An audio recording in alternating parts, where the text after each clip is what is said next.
રાજકોટ શહેરની અંદર કોંગ્રેસ આપકે દ્વાર ની શરૂઆત મેયરના વોર્ડથી કરી હતી। રાજકોટમાં 18 વોર્ડ આવેલા છે। આજે અમે 10 વોર્ડ પૂર્ણ કર્યા છે। આજે 10મા વોર્ડમાં અમે શરૂઆત કરીએ છીએ।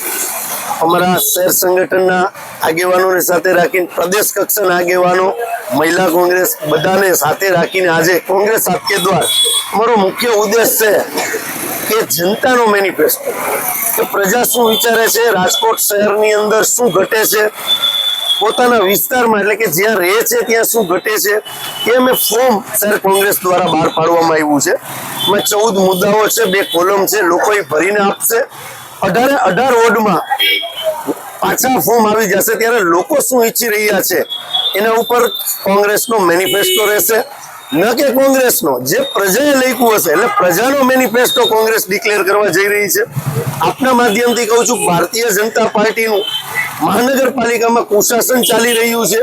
આપના માધ્યમથી અમે વિનંતી કરી રહ્યા છીએ રાજકોટની પ્રજાને કે આ વખતે તમે કોંગ્રેસનું બોર્ડ બેસાડશો રાજકોટ મહાનગરપાલિકાના, તો અમે પહેલે જે આપના માધ્યમથી કહેવા માંગીએ છીએ કે 50 વારથી 75 વારના જે મકાનો હશે એના ઉપર હાઉસ ટેક્સ નહીં અને નહીં, પહેલી જ સ્ટેન્ડિંગની અંદર નિર્ણય થશે। હવે અલગ અલગ વિચારો જે લોકોને જે અગવડતા પડે છે અને સગવડતા કઈ રીતે પડે એના માટે અમે વિચારી રહ્યા છીએ। કુશાસનમાંથી રાજકોટ મહાનગરપાલિકાને સુશાસનમાં ફેરવવા માટે કોંગ્રેસ સજ્જ છે। આપના માધ્યમથી પ્રજાને વિનંતી કરું છું કે 1 તક હવે કોંગ્રેસને આપો। રાજકોટ મહાનગરપાલિકામાં ભારતીય જનતા પાર્ટીનો પાપનો ઘડો ભરાઈ ગયો છે, એને ફોડવા માટે લોકો મતાધિકારનો ઉપયોગ કરી અને કોંગ્રેસ પાર્ટી તરફ મતદાન કરી અને બોર્ડ બેસાડશે તો લોકોના નિર્ણયો થશે અને રાજકોટ મહાનગરપાલિકા છે એ સુશાસનમાં ફેરવાશે। લોકોના ખૂબ અભિપ્રાયો સારા મળી રહ્યા છે।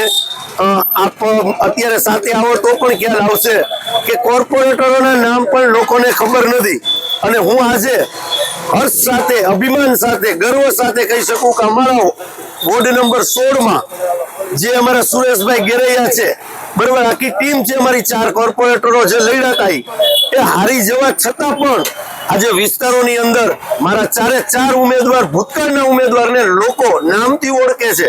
કોંગ્રેસની એ જ વેદના છે, કોંગ્રેસ હાર જીત પછીની વાત છે, લોકોના પ્રશ્નને વાચા આપવા માટે કોંગ્રેસ હંમેશા તત્પર હોય। આજે તમને આ વિસ્તારમાં કહું છું, તમે જાજો, અમારા જે હારેલા કોર્પોરેટરો છે એના નામ યાદ હશે પણ ભારતીય જનતા પાર્ટીના જીતેલા કોર્પોરેટરોના નામ નહીં યાદ હોય।